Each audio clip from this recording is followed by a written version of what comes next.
but up here, very few of them do. Sure, okay. So you have a lot of people who have no idea what the test is. This is all news to me. Literally everything you're telling me is so, and I mean, I would think I would fall into that category for sure. Right. Totally unaware of all this. And the JROTC programs. Every school I worked with down there had a JROTC program. None of the schools I work with up here have a JROTC program. So you don't get that, like, you know, taste test. You don't get to see what it's like or talk to people who've been in, because all JROTC instructors were in the military, and they still technically are.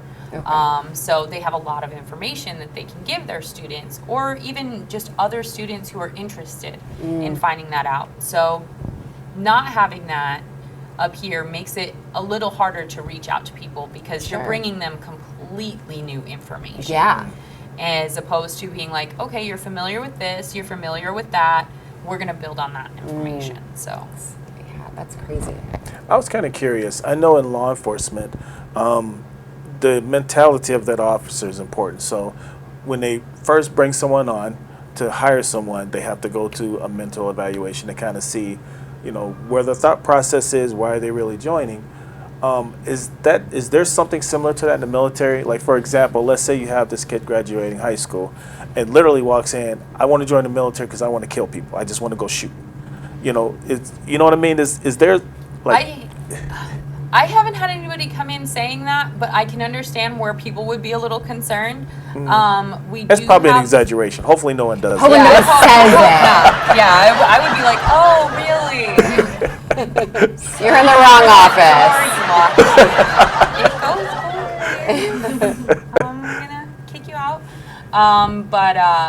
But no, we do have a TAPAS test, and for the life of me, I do not know what it stands for. Sure. But it is a personality, like, type indicator type test, kind of like the Myers-Briggs tests and stuff like that.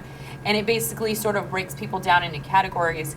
And we don't use it as a discriminating tool on any jobs, but it is an indicator that they keep in their record. So it's something that they can look at later when they are building those qualifying lines for different jobs. And they might say, hey, we've noticed that a high percentage of the people who choose this job and are successful have these markers. And a high percentage of the people who choose this job and are not successful have these markers. So maybe we should add these markers into the exclusion process up front. Because honestly, you know, a lot of people say, well, I went to the recruiter and they said I could pick any job I want, but I only had 20 options, even though there's 150 potential options. And it's not that you only have 20 options because we made a special list and we're like, okay, here, this is your list. It's based off of all of those different discriminating and qualifying factors. And we do that so that you have the highest chance of being successful the first time. Yes. Because nobody wants to fail. No, it's the worst. So if we set you up for the most success you can possibly have, then that works out better for you and us. For sure.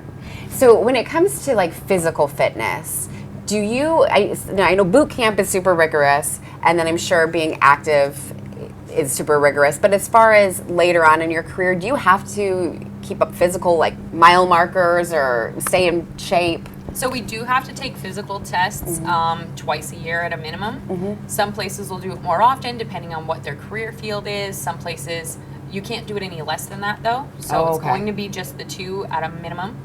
But to do those tests, they have them age and gender adjusted. I know that they were considering not doing that for a while and just making it a blanket pass across the board.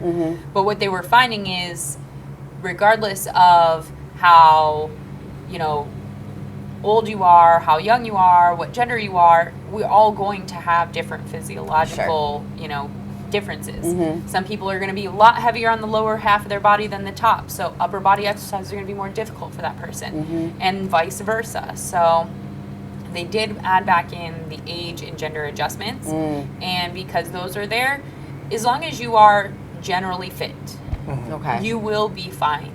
The majority of people who have difficulty with the test are typically going to be people who just don't work out, just all. Gave up. Who are just like, you know what, I can buy a bigger uniform. They're going to have more problems. But in the event that somebody does start to exhibit some sort of physiological issue, something that might be medical, we do have a process to make sure that they get seen by medical professionals, that they get to speak with a dietitian, that they get the tests that they need to rule out any contributing diagnosis.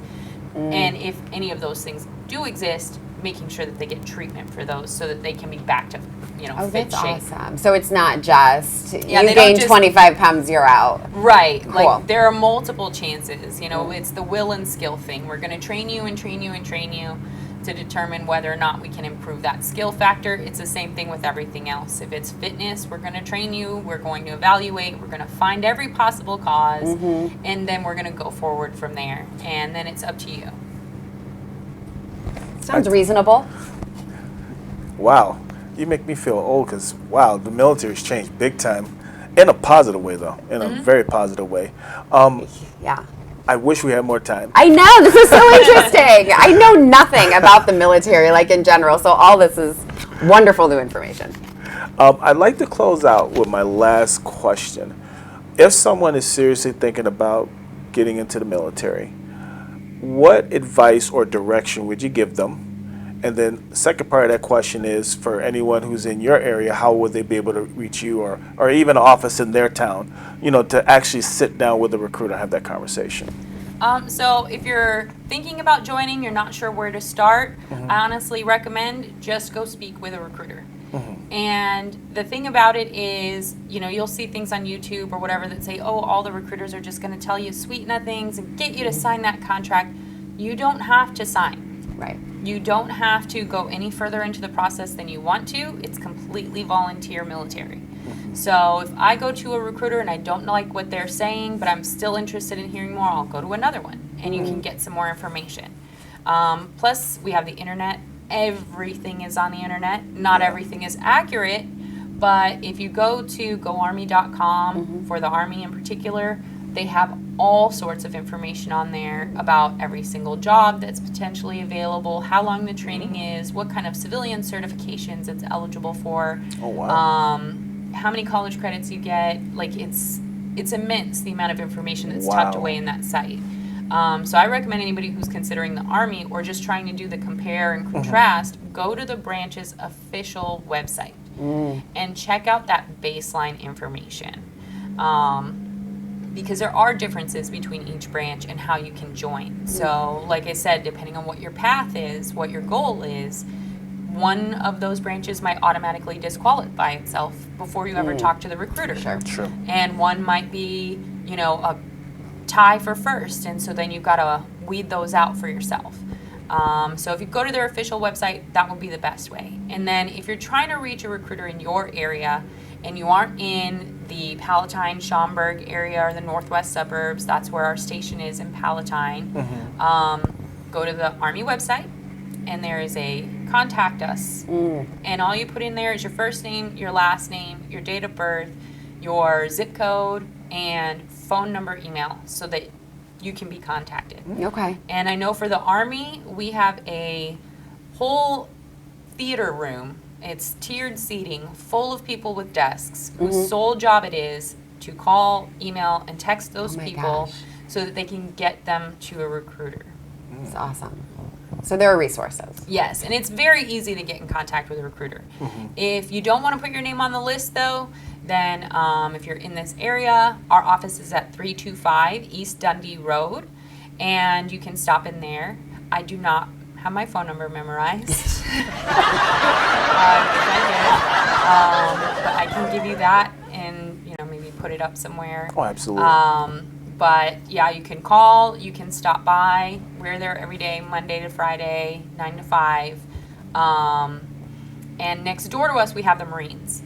Oh, wow. So we don't have any other branches next to our office, but the Marines are right next door. So a lot of times we'll have people come in and we'll talk to them, and they're like, oh, I'm not sure which branch. I want to talk to them all. And we're like, okay, we'll take you right next door to the Marines, and they can talk to you. Or we'll have the Marines say, hey, this person wanted to talk to the Army, and, we don't have, like, turf wars or anything. Nice. So, but you can get at least those two options at that location. Cool. Wow, this has been a fantastic Yes, interview. very educational. Thank you so much for spending some time with us and taking time out of your day. For everyone else, don't go too far. We're going to take a quick break and we'll be right back.